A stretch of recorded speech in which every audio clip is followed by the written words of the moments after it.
The news magazines, I think, are in permanent trouble.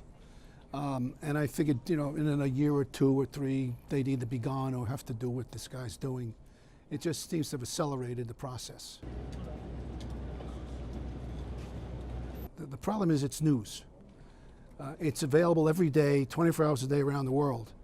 And unless they have a different take or some brilliant insight, I don't think the public's going to wait a week to get a story.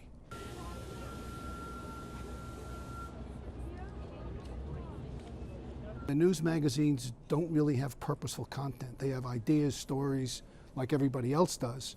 And there's drudge, and there's time, and there's et cetera, et cetera, et cetera. So they are in the clutter of information, and it's going to be a long-term problem. And maybe they can find an audience on digital that can support the future product.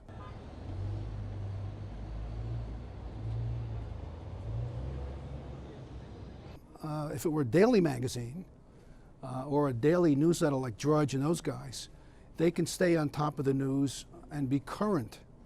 But with the mindset of the public these days, you're out of date in 20 minutes.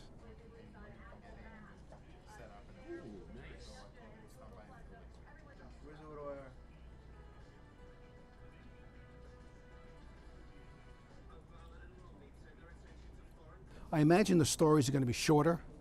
You're not going to get a 2-page story with the second half on page 8 anymore.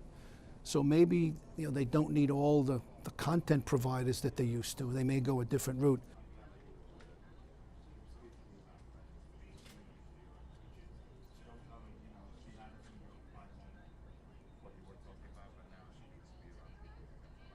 Gannett just started an all-subscription paywall for their newspapers, where for one price, if you live in a small town, you get the newspaper, you get access to online, etc.